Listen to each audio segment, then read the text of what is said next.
जी अस्सलाम वालेकुम। मैं हूं आपके साथ अशरफ समर एडवोकेट और आप देख रहे हैं PSX एंड BK डिस्कोर्स। आज 16 सितंबर 2025 मार्केट ने एक बार फिर से पॉजिटिव साइड के ऊपर क्लोजिंग दी और ये जो पॉजिटिव साइड के ऊपर क्लोजिंग है 700 750 ऑलमोस्ट पॉइंट्स की कंट्रीब्यूशन मार्केट के अंदर।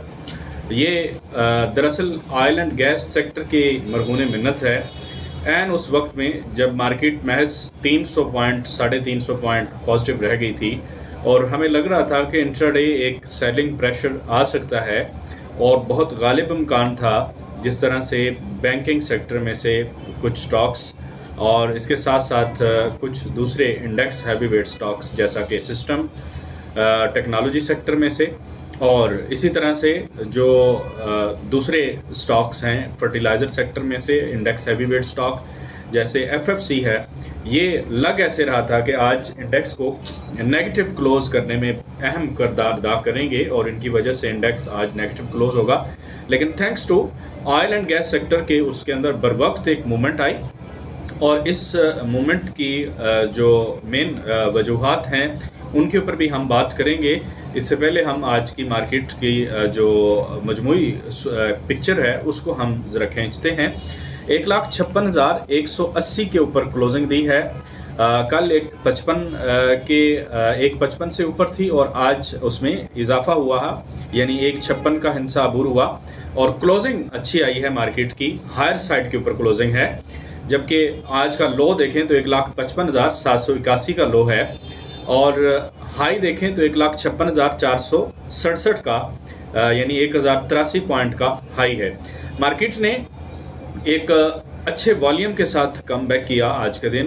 कल जो वॉल्यूम लगा था वो प्रोमाइजिंग वॉल्यूम था और थोड़ा वॉल्यूम था एज़ कम्पेयर टुडे। आज के दिन के मुकाबले में कल वॉल्यूम तकरीबन जो है 50% कम था। आज 423.5 मिलियन का वॉल्यूम लगा है और इस वॉल्यूम के अंदर जो वॉल्यूम लीडर्स रहे हैं मेन वो WTL, बैंक ऑफ पंजाब और इसके साथ साथ PIBTL, FCS और MDTL, मीडिया टाइम्स। FCS और MDTL इन दोनों की स्टोरी ये है कि ये पेस बरका माल जो कि पेस का है, आज स्टॉक दूसरा कैप कंजेक्टिव हमने कॉल दी थी इसको 7 रुपये के आसपास, तो आज दूसरा 9 रुपये 47 पैसे के पर दूसरा कैप है। और इस की जो दो सब्सिडरीज़ हैं ये इनके शेयर दे रही है FCS को और मीडिया टाइम्स को, तो ये दोनों जो है उसको अक्वायर कर रहे हैं। ज़ाहिर है दोनों एंटिटीज़ को फ़ायदा होगा और इनका इसी वजह से शेयर प्राइस जो है मीडिया टाइम्स का 3 से 4 गुना हो गया और इसके साथ TRG और दूसरे जो स्टॉक्स हैं उन्होंने आज जैसे TPL उन्होंने वॉल्यूम को लीड किया मार्केट्स के अंदर। आज जो ज़्यादातर जो डिक्लाइनर्स के अंदर रहे हैं उनमें FFC, MCB, बैंकल फला सिस्टम्स, बैंकल हबीब, फौजी सीमेंट, नेशनल बैंक, थल, यानी ज़्यादातर स्टॉक्स जो हैं वो बैंक्स के हैं। मेरा पिछली 2 वीडियोज़ के अंदर ये स्टांस रहा है कि बैंकिंग सेक्टर के अंदर अभी एक रूम बनाया जा रहा है। अगर मार्केट 1,58,000 से डबल टॉप बनाकर रिजेक्शन लेती है तो दोबारा एक शॉर्ट टर्म नीचे आकर साइडवे जब होगी तो दोबारा से मार्केट के अंदर जो जान डालेंगे पॉइंट्स के हिसाब से तो वो बैंक्स होंगे। इसलिए बैंक्स के अंदर जो है वो एक रूम क्रिएट किया जा रहा है। आज आपने देखा कि एक बैंक और साथ में टेक्नोलॉजी सेक्टर का TRG और MEBL इन्होंने मार्केट को संभाला, साथ में OGDC, हब, PSO, माड़ी, PPL और BOP, नेशनल फूड, KTML इन्होंने साथ दिया और मेन ये एडवांसर्स रहे। नेशनल फूड की आगे हम चलकर इसकी एक खबर है उस पर भी बात करेंगे जिसकी वजह से आज इसकी प्राइस के अंदर एक बहुत बड़ा जंप देखा गया और 30-35 रुपये का जंप है कल के मुकाबले में। कुछ खबरें हैं वो हम आपके साथ शेयर करते हैं। क्लोवर पाकिस्तान ने अप्रूव किया है कि वो जो company owned, company operated filling और सर्विस स्टेशंस हैं जिन्हें COCO filling and service station company owned, company operated, company खुद ऑन करती है और ख़ुद ही ऑपरेट करती है, वो फिलिंग और सर्विस स्टेशंस को अक्वायर करने की मंजूरी दे चुका है क्लोवर पाकिस्तान, जिसकी वजह से हमने देखा कि स्टॉक की प्राइस 43-44 से जंप करके 48 रुपीज़ के आसपास कैप लगाया, 48 रुपीज़ प्लस के ऊपर।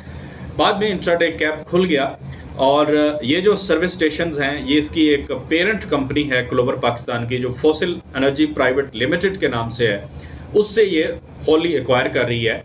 पिछले महीनों में क्लोवर पाकिस्तान ने एक नोटिफिकेशन दिया था और उसमें कहा था कि वो अब बिजनेस को चेंज कर रहे हैं, यानी अपना जो बिजनेस है वो ऑयल एंड गैस मार्केटिंग की तरफ लेकर जा रहे हैं। तो ऑयल सेक्टर की तरफ उनका जाना शेयर के ऊपर एक पॉजिटिव इम्पैक्ट क्रिएट करेगा। अभी तो ये चलने की कोशिश कर रहा है, जब 50 रुपए से ऊपर ये ट्रेड करेगा तो फिर असली इसके अंदर एक मूव आएगी जो कि 65-68 तक आसानी के साथ जा सकती है और ये मूव वहाँ तक होगी। अभी 50 रुपए से नीचे थोड़ी सी इसको रेजिस्टेंस का सामना है 48-49 रुपीज़ के आसपास। तो ये रेजिस्टेंस जैसे ये क्रॉस करेगा तो फिर इसके अंदर एक अच्छे वॉल्यूम्स जो है आप जनरेट होते हुए देखेंगे।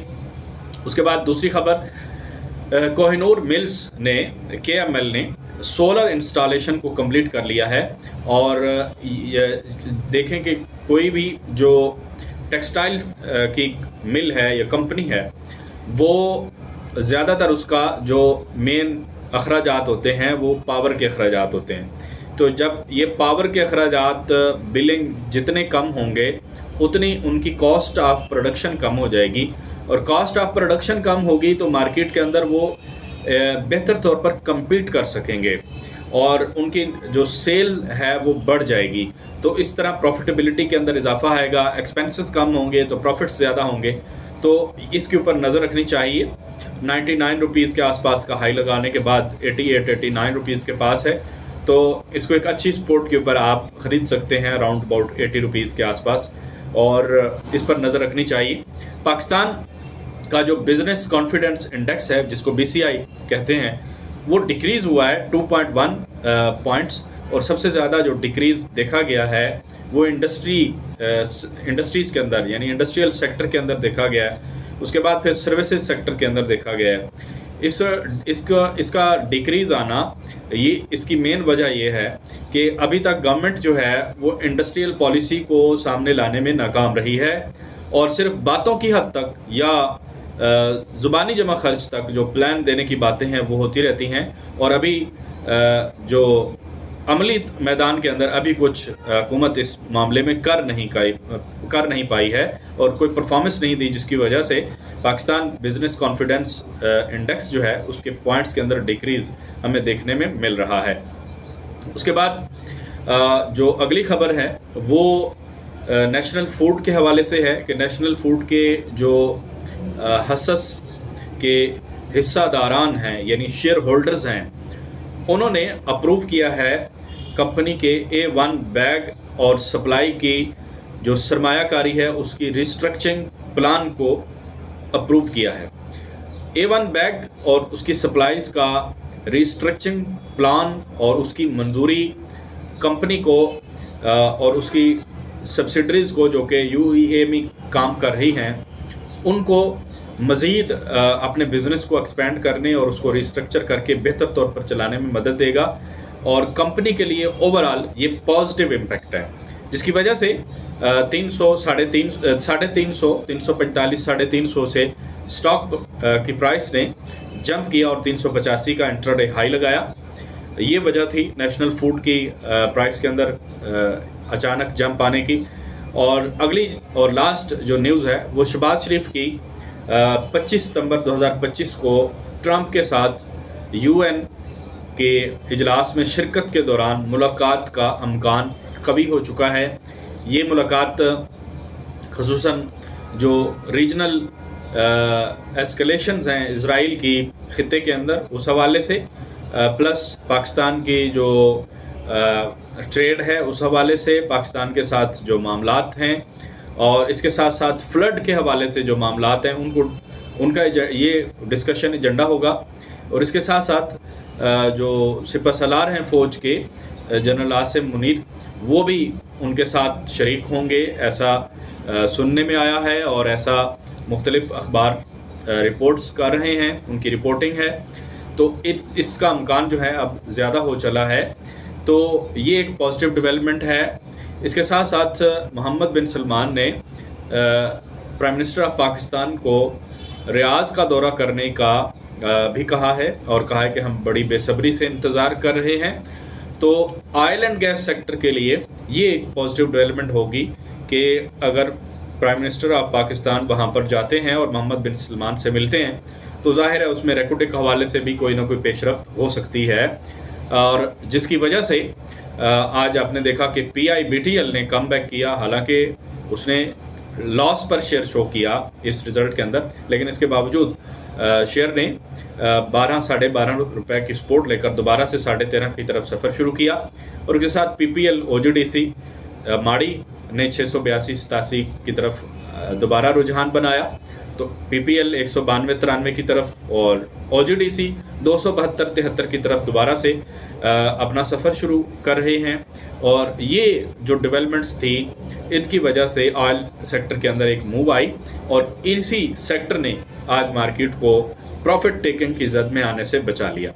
तो ये मजमूई तौर पर मार्केट का जायज़ा था। उसके बाद आपके जो शेयर्स हैं उसके ऊपर हम आते हैं। BF एग्रो का टारगेट कहाँ तक हो सकता है, देखें अभी तो चला ही नहीं है, और एक बार अपना हाई पोस्ट करने के बाद जो कि 48.49 का था, उसके बाद दोबारा से मुसलसल नीचे है, और रिज़ल्ट के बाद फिर 40 रुपीज़ का एक राउंड लगाने के बाद दोबारा ऊपर आया, लेकिन अब दोबारा से फिर 40 रुपीज़ की तरफ वापसी है, और स्टॉप लॉस 38 रुपये 50 पैसे का रख कर आप 40 रुपये पर बाइंग कर सकते हैं इसकी, और 40 रुपये 50 पैसे 70 पैसे यहाँ से बाइंग इसकी स्टार्ट की जा सकती है।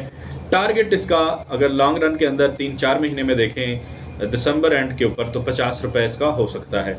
उसके बाद BNL रेजिस्टेंस इसकी देखें तो अगर मौजूदा लेवल देखें तो 150 से ऊपर क्लोजिंग दी है 155 रुपये, और 150 की रेजिस्टेंस को क्रॉस कर दिया पहली रेजिस्टेंस। दूसरी इंतज़ार कर रही है 158-160 के दरमियान। ये लेवल वो होगा जहां पर आपको शदीद सेलिंग का सामना होगा। जैसे ही 157 से ऊपर जाएगा तो शदीद सेलिंग का सामना होगा, और अगर ये लेवल भी अच्छे वॉल्यूम के साथ क्रॉस कर जाता है तो फिर आप 170-180 जो है वो टारगेट देख सकते हैं। लेकिन एडवाइस ये है कि ट्रेलिंग स्टॉप लॉस यूज़ करें। फ्रेश बाइंग बिल्कुल इस लेवल के ऊपर रिकमेंडेड नहीं है। अपने आप को जो है वो समझ लें कि शेयर की कछार में दाखिल करने के मुतरादिफ है कि अगर आप इस लेवल के ऊपर BNL लेंगे, क्योंकि रिवार्ड टू रिस्क रेशो नहायत ही जो है वो पुअर है, और इसमें रिस्क बहुत ज़्यादा है जबकि रिवार्ड बहुत कम है। इसी तरह से अगर 160 को तोड़कर ऊपर जाता है तो 170-180 इसका टारगेट पहला निकल सकता है। ट्रेलिंग स्टॉप लॉस यूज़ करते जाएं, और जहां अगर आपको नीचे की होल्डिंग है तो जहां तक जाता है आप इसको लेकर जा सकते हैं। आपको याद होगा 90 रुपीज़ के ऊपर और 98 रुपीज़ के ऊपर और फिर 90 रुपीज़ के ऊपर मैंने इसकी आपको बाय कॉल दी थी वीडियो के अंदर। तो आप देखें तो ऑलमोस्ट जो है वो इसके अंदर आप 70% गेन ले चुके हैं। तो अब प्रॉफिट टेकिंग का वक्त इसमें अंदर आया चाहता है, क्योंकि इसकी PE रेशो देखें तो इसकी औकात से बहुत ज़्यादा है। यानी कंपनी के एसेट्स, इसकी अर्निंग इतनी नहीं है जितनी इसकी प्राइस चली गई है। तो इसके अंदर क्यों प्राइस के अंदर इंक्रीज़ आ रहा है, या तो इसके अंदर पीछे कोई फंडामेंटल चेंज है, या फिर इसके अंदर जो मार्केट के अंदर होता है सट्टेबाजी वो मुसलसल हो रही है। और जैसे CWSM के साथ हुआ, जैसे और बहुत से SSOM के साथ हुआ, जो SS ऑयल मिल है उसके साथ के 1200 रुपये के ऊपर लोगों को पकड़ाने के बाद अब वो 600 रुपये के और 550 रुपये पर धक्के खा रहा है और लोग लेने को तैयार नहीं हैं। तो इसलिए जब इस तरह के स्टॉक्स जितनी तेज़ी के साथ ऊपर जाते हैं उतनी तेज़ी के साथ नीचे भी आते हैं। तो ये काफ़ी दफ़ा नीचे आ चुका है, रिटेस्ट कर चुका है। इसलिए इससे आपने ट्रेलिंग स्टॉप लॉस के साथ रखना है, उसको वैसे नहीं रखना कि फिर जब ये नीचे लोअर लॉक मारना शुरू हो जाएगा तो फिर आपको बेचने का मौका नहीं मिलेगा। तो इसलिए ट्रेलिंग स्टॉप लॉस यूज़ करें, जहाँ तक जाता है जाए, बेशक 200 रुपये पर चला जाए, लेकिन आपका जो प्रॉफिट है वो एवेपोरेट नहीं होगा अगर आप ट्रेलिंग स्टॉप लॉस यूज़ करेंगे। उसके बाद साजियो, साजगार की पीई रेशो मैं सबसे पहले आपसे डिस्कस कर लेता हूँ। 6.28 बहुत सस्ता मिल रहा है यहाँ पर, यानी 6.28 पीई रेशो 10, 11, 12 तक होनी चाहिए इसकी। तो यहाँ पर ये सस्ता मिल रहा है। इसकी जो इसके एसेट्स और इसकी ईपीएस और इसके जो परफॉर्मेंस है, फंडामेंटल्स हैं इसके, उसके हिसाब से इसकी प्राइस 2200 2200 से ऊपर होनी चाहिए, और अभी मिल रहा है ये आपको 1700 रुपये पर। तो तकरीबन 300 से 400 रुपये या 500 रुपये इवन इसके अंदर रूम मौजूद है। लेकिन जो लेवल्स के ऊपर बाइंग है वो स्प्लिट बाइंग होनी चाहिए कि इन केस अगर करेक्शन आती है तो 1600 रुपये तक आप इसकी बाइंग 1550 तक रखें, कल भी मैंने आपको बताया। और अभी इसको एक रेजिस्टेंट का सामना है 1720 रुपये पर, ये पार करता है तो 1780 पहला टारगेट, और फिर उसके बाद 1850 हो सकता है नियर टर्म के अंदर, बिल्कुल 4-5 दिनों के अंदर। इसका ROCE देखें, अगर रिटर्न ऑन कैपिटल एम्प्लॉयड अगर देखें साजगार का, तो 112% है। That is amazing. यानी जो इनको कैपिटल ये अपना यूज़ करते हैं उसको जो उसके ऊपर जो रिटर्न मिलता है वो 112% मिलता है। तो इसलिए जो इसका पी रेशो है वो कम है, और अभी यहाँ पर अगर ले भी लेंगे तो कोई महंगा सौदा नहीं है। कुछ बाइंग आप करंट मार्केट प्राइस के ऊपर भी कर सकते हैं, वरना डिप के ऊपर लेना बहुत अच्छी स्ट्रेटजी हो सकती है, जो कि 1600 रुपये के आसपास और 1550 पर इसको लिया जा सकता है। देखते हैं कि 1780 रुपये पर जाने के बाद पहली रेजिस्टेंस तो 1720 है, अगर यहाँ से रेजिस्ट करके फिर 1650 आ जाता है तो इसका मतलब है कि अभी ये ऊपर जाने के मूड में नहीं है। और अगर 1780 पर डबल टॉप रिजेक्शन बनती है तो फिर उस हिसाब से हम देखेंगे। अभी वो लेवल ज़रा दूर है, 1-2 ट्रेडिंग सेशन मज़ीद दरकार हैं। उसके बाद TRG का आपने पूछा, भाई कैप हुआ 52-53 रुपीज़ के आसपास था, आपने पूछा था, मैंने बाय कॉल दी थी कि अपनी सपोर्ट के पास है, आप बाय कर लें। और रेजिस्टेंस भी इसकी आपको बताई थी। फिर 66 पे था, जब 63 पे था तो उस वक्त भी आपको बाय कॉल दी थी कि 60 रुपीज़ का स्टॉप लॉस रखें। तो अभी 75 रुपये 6 पैसे पर कैप हुआ, और पहली रेजिस्टेंस 80 रुपये की है, और ये रेजिस्टेंस क्रॉस करता है तो आपको जो अगला टारगेट है वो 85-90 रुपीज़ तक मिल सकता है। लेकिन बेहतर ऑप्शन ये है कि 80 रुपीज़ के आसपास इसको सेल करें अगर यहाँ से एक रिजेक्शन लेता है। उसके बाद कैपको को तकरीबन 32-30 रुपीज़ के पास बाय करना चाहिए। अगर आप इसके अंदर डिविडेंड पॉइंट ऑफ व्यू से बहुत ज़्यादा एम्बिशियस हैं, या आपको इस स्टॉक के अंदर कोई भी कुछ भी डेवलपमेंट फंडामेंटल कोई आपको अच्छी लगती है। वरना मुझे तो ये इसलिए पसंद नहीं है क्योंकि पावर जनरेशन का जो सेक्टर है वो जब से पावर परचेज एग्रीमेंट रिवाइज हुए हैं तो उस हवाले से इनकी जो आमदनी है वो बहुत कम हो गई है। बड़े आसान लफ्ज़ों में कि काम भी कम हुआ है और काम के साथ काम की नौयत भी बदल गई है। यानी काम की नौयत कहने के बजाय आप इसको मुआहदे की नौयत कहें तो बेहतर है कि मुआहदे की नौयत बदल गई है।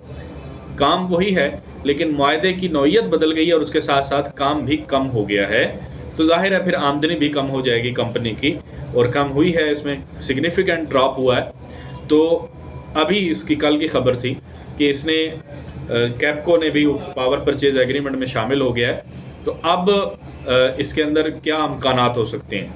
तो अप साइड के ऊपर 39 रुपीज़ 37 रुपीज़ हमारा इसका लास्ट टारगेट होता है, और डाउन साइड के ऊपर अगर देखें तो 32 रुपीज़ 30 रुपीज़ के आसपास का स्टॉप लॉस है। यहाँ पर आप इसको बाय कर सकते हैं और यही इसका एरिया है बाइंग का, और उसके बाद 4-5 रुपए की मूव कर सकते हैं। इसके अलावा बहुत अच्छे शेयर हैं, आप उनको देख सकते हैं। अगर कैप को ही लेना है तो फिर आप जो लेवल बताए हैं उसी हिसाब से ले सकते हैं। अच्छा, उसके बाद लॉन्ग टर्म इन्वेस्टमेंट के हवाले से सवाल था एक भाई का कि देखें World War 3 शुरू हो गई है और ये हो गया है वो हो गया है। देखिए ये बात हम बहुत मरतबा सुनते आ रहे हैं और सुनते आए हैं कि जो दुनिया के हालात हैं वो ख़राब हो गए हैं और जब इज़राइल ईरान जंग हुई थी तो उसमें भी प्रोजेक्शंस थी कि अब थर्ड वर्ल्ड वार शुरू हो चुकी है, लेकिन क्या हुआ 10-15 दिन के अंदर उस जंग की पूरी बिसात लपेट ली गई और ऐसा कुछ नहीं हुआ। थर्ड वर्ल्ड वार का होना ये बहुत अब एक मुश्किल क्यास है। उसकी वजह यह है कि most of the countries of the world are atomic powers. तो जब ये वार होगी तो फिर कुछ भी नहीं बचेगा। तो इसलिए छोटी मोटी झड़पें या एक छोटे पैमाने पर एक कंट्रोल्ड एस्केलेशंस तो हो सकती हैं, एक कैलकुलेटेड डैमेज तो हो सकता है, और इससे आगे बात जो है वो नहीं बढ़ सकती, क्योंकि दुनिया में जो लड़ने की नौइयत है और जो हथियारों की नौइयत है वो इतनी तबाहकुन हो चुकी है कि उसकी वजह से पूरा जो ग्लोब है और पूरी जो इंसानियत है वो ख़तरे में आ सकती है। तो ऐसे कोई सीन नहीं है थर्ड वर्ल्ड वार का। और जो ग्रेटर इसराइल का है वो मैंने पहले भी बताया है कि वो जो एरियाज़ हैं जिनका अहादीस मुक़द्दसा में भी ज़िक्र है, तो वो बन सकता है उन एरियाज़ के अंदर, जिसमें शाम का कुछ हिस्सा है, वहाँ पर ऑलरेडी जो है वो समझ लें कि इसराइल का कंट्रोल तकरीबन है। उर्दन के कुछ इलाके पर, लबनान की फ़ज़ाई हदूद और ये सारा वो इस्तेमाल करता है मिस्र का। तो इन इलाकों के अंदर बाकी फिर इतना दूर का मार्केट के हवाले से सोचना जो है वो कोई अक्लमंदी की बात नहीं है। पहले आप देखें कि अगले 5-6 महीने के अंदर क्या डेवलपमेंट्स होने वाली हैं। मैं उनके अंदर क्वार्टर टू क्वार्टर या ऑलमोस्ट 6 मंथ्स या 1 ईयर की स्ट्रेटजी बनाकर बैठूं तो मैं इसमें क्या गेन कर सकता हूं और मेरी स्टॉक की सिलेक्शन क्या होगी, इस बात के ऊपर आपने फोकस करना है। वरना जो एक पेसिमिस्टिक पॉइंट ऑफ व्यू है तो उसमें तो आप ज़िंदगी नहीं जी सकते। ये लाइफ जो है वो ऑप्टिमिस्टिक वे के अंदर चलती है। यही मार्केट थी जब कोरोना वायरस आया तो मार्केट 25,000 के लेवल के ऊपर आ गई थी और ऐसे लग रहा था कि अब शायद जो है वो मार्केट दोबारा कभी वापस नहीं आएगी जो 40,000 का इंडेक्स है उसके ऊपर। लेकिन मार्केट ना सिर्फ 40-50 हज़ार पर आई बल्कि 1,40,000 पर भी आई, 1,50 पर भी आई और 1,58 पर भी आई। तो कोरोना के दौरान से लेकर अब तक की जो डेवलपमेंट है वो 1,25,000 से लेकर 1,58,000 तक की है, यानी तकरीबन 1,30,000 पॉइंट मार्केट ऊपर आई है। तो इतने ज़्यादा साल तो नहीं हुए और ये महज 5 साल की बात है। तो ये देखें कि जो आपका जो माइंडसेट है उसको ज़रा चेंज करने की ज़रूरत है। आप इतना जो है वो दूर का सोच रहे हैं और इस हवाले से सोच रहे हैं जो कि आपका दिमाग या आपकी जो स्टडीज़ हैं वो कहती हैं, तो उस हवाले से मार्केट को चलाने की जो है वो कोशिश करने के बजाय मार्केट के पीछे लगें। यानी जो स्मार्ट मनी जो कर रही है मार्केट के अंदर आप उसको फॉलो करें। ये मत सोचें कि मार्केट आपको फॉलो करेगी। यहाँ बहुत सारे ऐसे लोग आते हैं जो एक अपनी सेल्फ प्रोजेक्शंस लेकर आते हैं कि मैं इस तरह करूँगा तो मार्केट भी इस तरह करेगी, तो वो लोग फिर खाली हाथ घर वापस जाते हैं। मार्केट के अंदर मार्केट को डिसाइड करने दें, स्मार्ट मनी को डिसाइड करने दें कि वो किस तरफ जा रही है। आपने कल देखा होगा कि म्यूचुअल फंड की बाइंग थी, आज फिर भी म्यूचुअल फंड की बाइंग आएगी जो फिर आ जाएगा। तो जब तक स्मार्ट मनी मार्केट के अंदर इन है और इंटैक्ट है तब तक मार्केट जो है परफॉर्म करती रहेगी। जैसे ही स्मार्ट मनी रुकेगी तो मार्केट साइडवे हो जाएगी। तो ये एक साइकिल है, बूम एंड बस्ट साइकिल होता है मार्केट का। अब बूम साइकिल चल रहा है और ये चलता जाएगा। अभी कोई जो पाकिस्तान के हालात हैं इकोनॉमी के हवाले से भी और सियासी हवाले से भी, तो एक स्टेबिलिटी नज़र आ रही है। कम से कम मैं 1 साल के अंदर तक तो ये चीज़ें देख रहा हूँ कि कोई ऐसा मसला नहीं है।